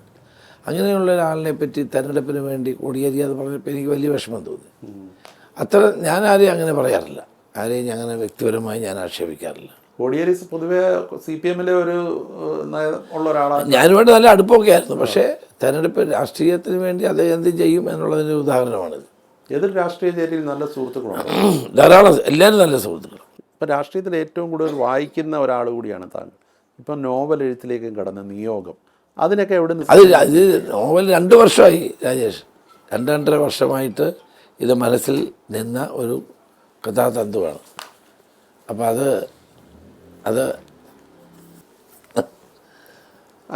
ഇത് ഒരു യാത്രയിലുണ്ടായ, എനിക്കൊന്ന് വിദേശത്ത് അതെ പോയപ്പോൾ ഉണ്ടായ ഇതൊരു നോവലാണല്ലോ. രാഷ്ട്രീയമൊന്നുമില്ല, വ്യക്തിനിഷ്ഠവുമല്ല. പക്ഷെ എൻ്റെ മനസ്സിലൂടെ കടന്നു വന്ന നമ്മൾ കണ്ട ആളുകൾ, ജീവിതത്തിൽ കണ്ട വ്യക്തികൾ അത് സംഭവങ്ങൾ ഇതെല്ലാം കൂടി വെച്ചുകൊണ്ട് മനസ്സിൽ രൂപപ്പെട്ട ഏറ്റവും കൂടുതൽ നോവൽ വായിക്കുന്ന ഒരാളാണ്. ആരെയാണ് നോവലിൽ ഏറ്റവും ഇഷ്ടം നമ്മുടെ സാഹിത്യം? ഒത്തിരി പേരുണ്ട്. പുതിയ തലമുറയിലും പഴയ തലമുറയിലും ധാരാളമായി. ഇപ്പോൾ ഏറ്റവും അവസാനം ഞാൻ വായിച്ചുകൊണ്ടിരിക്കുന്ന പുസ്തകം ഇട്ടിക്കോരയുടെ ഏറ്റവും ലേറ്റസ്റ്റ് പതിപ്പുണ്ട്. ഫ്രാൻസിസ് ഇട്ടിക്കോരയുടെ പുതിയ കഥയാണ്, ടി.ഡി. രാമകൃഷ്ണൻ. എല്ലാ തലമുറയിലുള്ളവരെയും അതെ തീർച്ചയായിട്ടും. ഇതിനെല്ലാം പ്രത്യേക സമയം കണ്ടെത്തുക. ഒരു ദിവസം രാവിലെ എപ്പോഴാണ് പ്രവർത്തനങ്ങൾ അതിൽ തുടങ്ങുന്നത്? ഒരു 6 മണി 6:30 ആകുമ്പോൾ എഴുന്നേൽക്കും. ഒന്ന് ചിലപ്പോൾ നടക്കും, ചിലപ്പോൾ യോഗ ചെയ്യും. പിന്നെ അത് കഴിഞ്ഞ് കുളിച്ച് റെഡിയായിട്ട് നമ്മുടെ പരിപാടിയായിട്ട് പോകും. രാത്രി എത്ര മണി വരെ? രാത്രി വായിക്കാൻ പറ്റുന്നത്. രാത്രി എത്ര മണിക്ക് ഉറങ്ങാൻ കിടക്കും? ഒരു 11:30 കഴിയുമ്പം. ആരോഗ്യ സംരക്ഷണത്തിന് പ്രത്യേക രീതികളുണ്ടോ? അങ്ങനെ യോഗ ചെയ്യും. അത്ര ആഹാരം കഴിക്കുന്നതിലൊക്കെ താല്പര്യം? ഞാൻ വെജിറ്റേറിയനാണ് കുറേ കാലമായി വെജിറ്റേറിയനായി. മറ്റ് ഇപ്പോൾ സിനിമയൊക്കെ കാണാൻ പോകുമായിരുന്നു നേരത്തെ, ഇപ്പോഴും അതിനൊക്കെ സമയം ഇപ്പോൾ ഒന്നും സമയം കിട്ടാൻ കുടുംബത്തോടൊപ്പം യാത്ര. അത് ചിലപ്പം പോവും. ഇപ്പോൾ ഈ രാഷ്ട്രീയത്തിൽ മിസ് ചെയ്യുന്ന ഒരു നേതാവ് ആരാണ്? രണ്ടുപേരാണ്. ഒന്ന് രാജീവ് ഗാന്ധി, ഒന്ന് ലീഡർ. ഈ രണ്ടുപേരോടും ആണ് എനിക്ക് ഏറ്റവും കൂടുതൽ ബന്ധമുള്ളത്. ഇപ്പോൾ തിരിഞ്ഞു നോക്കുമ്പോൾ ലീഡറുമായിട്ടുള്ള ഒരു ബന്ധം, ലീഡറാണ് അങ്ങനെ ആദ്യം മന്ത്രിസഭയിലേക്ക് കൊണ്ടുവരുന്നത്, ആദ്യം മത്സരിപ്പിക്കുന്നത്. പിൽക്കാലത്ത് ഇടയ്ക്കൊരു അസ്വാരസ്യം ഉണ്ടായിട്ടുള്ളതിൽ ഇപ്പോൾ തിരിഞ്ഞു നോക്കുമ്പോൾ വിഷമമുണ്ട്. ഉണ്ട്. ഞാനത് തിരുത്തുകയും ചെയ്തല്ലോ. അത് വേണ്ടിയിരുന്നില്ല എന്നായിരുന്നു. ഇപ്പം നോക്കുമ്പോൾ പക്ഷേ അന്നത്തെ സാഹചര്യം അതായിരിക്കാം. പക്ഷേ ഇപ്പം നോക്കുമ്പം ഇപ്പം എല്ലാവരും മക്കളെ പ്രോത്സാഹിപ്പിച്ചുകൊണ്ടിരിക്കുന്ന ഒരു കാലമായതുകൊണ്ട്. AK ആൻ്റണി ഇപ്പം വിശ്രമത്തിലാണ് പൊതുവെ, എന്നാലും ചില കാര്യങ്ങളുടെ അഭിപ്രായം പറയും. ഇപ്പം ലീഡറില്ല. അങ്ങനെ നോക്കുമ്പോൾ ഇന്ന് കോൺഗ്രസിൻ്റെ കേരളത്തിലെ ഏറ്റവും മുതിർന്ന നേതാവ്, അല്ലെ ഏറ്റവും ദീർഘകാല പ്രവർത്തന പരിചയമുള്ള നേതാവാണ് താങ്കൾ. ഞാൻ ആ ചോദ്യം വീണ്ടും ആവർത്തിക്കുകയാണ്. അങ്ങ് മുഖ്യമന്ത്രിയായി കാണണമെന്ന് ആഗ്രഹിക്കുന്നവരോട് എന്താണ് പറയാനുള്ളത്? അതൊക്കെ പാർട്ടി തീരുമാനിക്കേണ്ട കാര്യമാണ്. അതിനപ്പുറത്തേക്കൊന്നും ഞാൻ പറയാൻ ആഗ്രഹിക്കുന്നില്ല. AK ആൻ്റണി ഏറ്റവും മുതിർന്ന നേതാവാണ്. ഞങ്ങളൊക്കെ ലീഡറുടെ പക്ഷത്ത് നിൽക്കുമ്പോഴും AK ആൻ്റണിയുടെ പരിലാളനങ്ങളും പിന്തുണയും എനിക്കെപ്പോഴും ലഭിച്ചിട്ടുണ്ട്. അതേക്കുറിച്ചൊന്നും പറയില്ല. ഇപ്പം പറയേണ്ട സമയമല്ലല്ലോ. അല്ല, ഇതിൽ ത്യാഗം ചെയ്യേണ്ട കാര്യമില്ലല്ലോ. അല്ല, ഇപ്പം നമ്മൾ ലക്ഷ്യം ഞാൻ പറഞ്ഞല്ലോ, നമ്മൾ അധികാരത്തിൽ വരിക. ലക്ഷോപലക്ഷം കോൺഗ്രസ് പ്രവർത്തകന്മാരുടെ ആഗ്രഹം അതാണ്. 10 വർഷം ജയിലിൽ പോയ, കേസുകളുള്ള, ത്യാഗങ്ങൾ സഹിച്ച പാർട്ടി പ്രവർത്തകന്മാർ, അവരെ ഇനിയും പ്രതിപക്ഷത്തിരുത്താൻ പാടില്ല. അതുകൊണ്ട് എല്ലാവരും ഒരുമിച്ച് പോകാനുള്ളതാണ് നമ്മുടെ ലക്ഷ്യം. ഇപ്പം നോവൽ എഴുതി, ആത്മകഥ എഴുതൂ. ആത്മകഥ എഴുതി കഴിഞ്ഞാൽ പാർട്ടിയിൽ ലഭിച്ച നേട്ടങ്ങൾക്കൊപ്പം തന്നെ ഒരുപാട് വിഷമങ്ങളുള്ള സന്ദർഭങ്ങളെ കുറിച്ച് എഴുതേണ്ടി വരില്ലേ? അതെ, അടുത്തൊരു നോവൽ അടുത്തൊരു നോവലാണ്. ആശയങ്ങൾ രൂപപ്പെട്ടു വരികയാണ്. അത് ഞങ്ങളുടെ നാടിനെ പറ്റിയാണ്. കുട്ടനാട്, അപ്പർ കുട്ടനാട്, ഓണാട്ടുകര. ഈ ഓണാട്ടുകര എന്ന് പറയുന്നത് കരുനാഗപ്പള്ളി, കാർത്തികപ്പള്ളി, അതിന്റെ അഭാഗത്തല്ലേ പത്മരാജനൊക്കെ ഓണാട്ടുകരയല്ലേ? അതെ അതെ അല്ലേ? അതെ. എഴുത്തും സാഹിത്യവും സംസ്കാരവും. ഇത് നമ്മൾ ഒരു ചരിത്ര നോവലാണ്. കായംകുളം രാജാവ്. ഞങ്ങളൊക്കെ കായംകുളം രാജാവിൻ്റെ അധീനതയിലുള്ള പ്രജകളാണ്. അപ്പോൾ അതെല്ലാം കൂടെ വെച്ചിട്ടുള്ള ഒരു ആശയമാണ് മനസ്സിൽ രൂപപ്പെട്ടു വരുന്നത്. ഹരിപ്പാട് എങ്ങനെയുണ്ട് മണ്ഡലം? ഹരിപ്പാട് ജനങ്ങളുമായിട്ട് എനിക്ക് വലിയ അടുത്ത ബന്ധമുള്ള ആളാണ്. അതുകൊണ്ട് മറ്റു മണ്ഡലങ്ങളിൽ എപ്പോഴും പോകാനും ഒക്കെ സമയം കിട്ടുന്നു. അതെ അതെ അതെ. അവിടുത്തെ ജനങ്ങൾ എന്നെ 26ാമത്തെ വയസ്സിൽ ജയിപ്പിച്ച ആളുകളാണ്. അപ്പോൾ അവരോടുള്ള കടപ്പാട് ഒരു കാലത്തും എനിക്ക് മറക്കാൻ പറ്റില്ല. അത് ഞാൻ പറഞ്ഞത്, എൻ്റെ അമ്മ മരിച്ചെങ്കിലും എനിക്കൊരു അമ്മയുണ്ട്. അതാണ് ഹരിപ്പാട് മണ്ഡലമാണ് ഇപ്പോൾ അമ്മ. അതെ. അതിനകത്ത് എനിക്ക് രാഷ്ട്രീയമില്ല, മതമില്ല, ജാതിയില്ല, വ്യത്യാസങ്ങളൊന്നുമില്ല. ഹരിപ്പാടാണെങ്കിൽ ഞാൻ അവരോടൊപ്പം ഉണ്ട്. ഹരിപ്പാട്ടെ ജനങ്ങളെ അതുകൊണ്ട് തന്നെ കക്ഷി രാഷ്ട്രീയത്തിന് അതീതമായി ഞാൻ സ്നേഹിക്കുന്നതാണ്. അവിടെ ഞാൻ വലിയ രാഷ്ട്രീയം പോലും പറയാറില്ല. കേരളത്തിൽ UDF അധികാരത്തിൽ വന്നാൽ എന്തായിരിക്കും ഏറ്റവും വലിയ പരിഗണന? ഏറ്റവും വലിയ പരിഗണന ഇന്നത്തെ ഈ ഗവൺമെൻറ് തെറ്റുകൾ തുടച്ചു മാറ്റി ഒരു അഴിമതിരഹിതമായ ഭരണം ജനങ്ങൾക്ക് നൽകുക എന്നുള്ളതാണ്. കേരളത്തിൻ്റെ ദൈവത്തിൻ്റെ സ്വന്തം നാടാണിത്. ഇതിനെ ഏറ്റവും വലിയ വികസനത്തിൻ്റെ കൊടുമുടിയിലേക്ക് എത്തിക്കാൻ കഴിയും. അതിന് കാഴ്ചപ്പാട് വേണം. ആ കാഴ്ചപ്പാടില്ലായ്മയാണ് ഈ ഗവൺമെൻറ് നമ്മൾ കണ്ടത്. ഞങ്ങൾ ആ കാഴ്ചപ്പാടോട് മുന്നോട്ട്. ഇപ്പോൾ ഗവൺമെൻറ്റുകൾ മാറി മാറി വന്നിരുന്ന ഒരു രീതിക്ക് വ്യത്യാസം ഉണ്ടായി കഴിഞ്ഞ 10 വർഷം. പക്ഷേ ഓരോ ഗവൺമെൻറ് മാറി വരുമ്പോൾ കഴിഞ്ഞ ഗവൺമെൻറ്റിൻ്റെ മോശം ചെയ്തികൾ അന്വേഷിക്കുമെന്നൊക്കെ പറയുമെങ്കിലും പിന്നീട് ഒരു എന്താ പറയുന്ന ഒരു ഒത്തുതീർപ്പിലേക്ക് പിന്നെ പോകുന്നതാണ്. ഒത്തുതീർപ്പൊന്നുമല്ല, വസ്തുതാപരമായിട്ട് കാര്യങ്ങളുണ്ടെങ്കിൽ എല്ലാം അന്വേഷിക്കാൻ പറ്റുമോ? അങ്ങനെ ഉണ്ടെങ്കിൽ അന്വേഷിക്കുക തീർച്ചയായിട്ടും. ഇപ്പം എത്ര സീറ്റ് കിട്ടും UDF? 100 സീറ്റാണ് ലക്ഷ്യം വെക്കുന്നത്. 100 മേളിൽ പോകും. ഇന്ന് UDFന് അനുകൂലമായൊരു തരംഗം ഡെവലപ്പ് ചെയ്ത് വരുന്നുണ്ട്. ഉണ്ട്. അപ്പോൾ സത്യമാണ്. അപ്പോൾ എല്ലാ വിജയാശംസകളും. Thank you Rajesh. താങ്കളുടെ ആരാധകർ രാജേഷിൻ്റെ ഇൻ്റർവ്യൂ എനിക്ക് പോലെ താങ്കളുടെ ഒരു പ്രമുഖ സ്ഥാനത്ത് കാണാൻ അവസരം ഉണ്ടാകട്ടെ. രാജേഷ് എനിക്ക് വളരെ ഇഷ്ടമുള്ള ആളാണ്. നല്ല പക്വതയായ ചോദ്യങ്ങളാണ്. Thank you. തീർച്ചയായിട്ടും അതിന് നന്ദിയുണ്ട്. എല്ലാ ആശംസകളും.